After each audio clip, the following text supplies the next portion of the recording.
Bapak, Ibu, dan saudara-saudara, salam. Embun pagi kembali menjumpai saudara. Melihat dan berjalan dengan iman.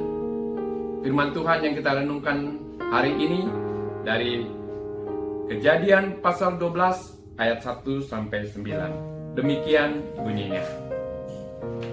Berfirmanlah Tuhan kepada Abram, pergilah dari negerimu dan dari sanak saudaramu dan dari rumah bapamu ini ke negeri yang akan kutunjukkan kepadamu. Aku akan membuat engkau menjadi bangsa yang besar dan memberkati engkau serta membuat namamu masyhur, dan engkau akan menjadi berkat. Aku akan memberkati orang-orang yang memberkati engkau dan mengutuk orang-orang yang mengutuk engkau, dan olehmu semua kaum di muka bumi akan mendapat berkat. Lalu pergilah Abram seperti yang difirmankan Tuhan kepadanya, dan Lut pun ikut bersama-sama dengan dia. Abram berumur 75 tahun ketika ia berangkat dari Haran. Abram membawa Sarai istrinya dan Lut anak saudaranya dan segala harta benda yang didapat mereka dan orang-orang yang diperoleh mereka di Haran. Mereka berangkat ke tanah Kanaan, lalu sampai di situ. Abram berjalan melalui negeri itu sampai ke suatu tempat dekat Sikem, yakni pohon terbatring timur. Waktu itu orang Kanaan diam di negeri itu. Ketika itu Tuhan menampakkan diri kepada Abram dan berfirman, "Aku akan memberikan negeri ini kepada keturunanmu." Maka didirikannya di situ mezbah bagi Tuhan yang telah menampakkan diri kepadanya. Kemudian ia pindah dari situ ke pegunungan di sebelah timur Betel. Ia memasang kemahnya dengan Betel di sebelah barat dan Ai di sebelah timur. Lalu ia mendirikan di situ mezbah bagi Tuhan dan memanggil nama Tuhan. Sesudah itu Abram berangkat dan makin jauh ia berjalan ke tanah Negev.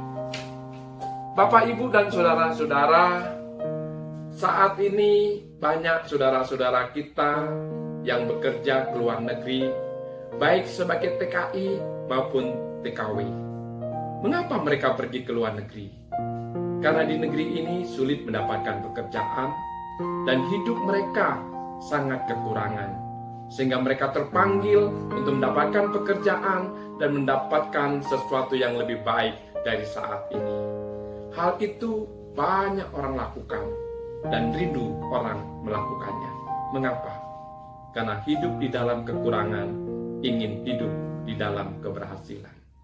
Tapi bagaimana kalau seseorang itu sudah nyaman, sudah tentram, sudah makmur, sudah kelimpahan, sudah mempunyai kekayaan, tapi tiba-tiba dia disuruh pergi ke suatu tempat yang belum pasti tempatnya, situasinya, kondisinya. Hal inilah yang dialami oleh Abram. Abram bersama dengan sanak saudaranya hidup di dalam kelimpahan, hidup di dalam kemakmuran. Tapi pada saat itu Tuhan memanggil dia. Memanggil kemana? Apakah negerinya lebih baik daripada saat itu? Situasinya lebih baik daripada saat itu? Tanahnya lebih subur daripada tanah yang saat itu dia tempati?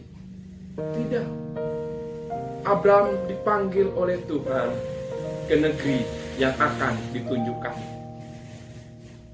Sehingga Abraham harus percaya pada janji Tuhan, pada kebaikan Tuhan, pada tuntunan Tuhan. Abraham hidup dalam arahan Tuhan. Pada saat itu Abraham hidup di dalam kelimpahan, nyaman, tentram, dalam kemakmuran. Zona aman, zona nyaman. Dan saat ini Abraham beralih hidup dalam zona iman.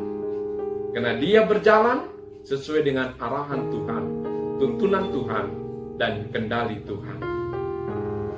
Di dalam perjalanannya juga Abraham mengikut sertakan saudara-saudaranya, Lut dan Sarai istrinya.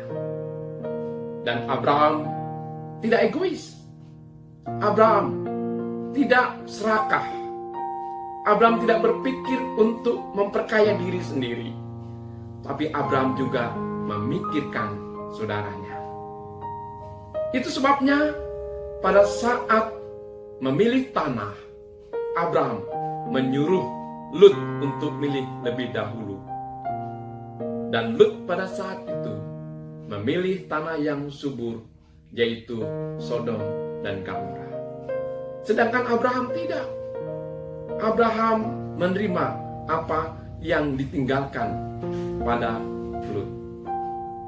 Ya, Abraham yakin jika tanah gersang, bahkan sangat gersang, jika Tuhan berkati, maka tanah itu akan menjadi subur.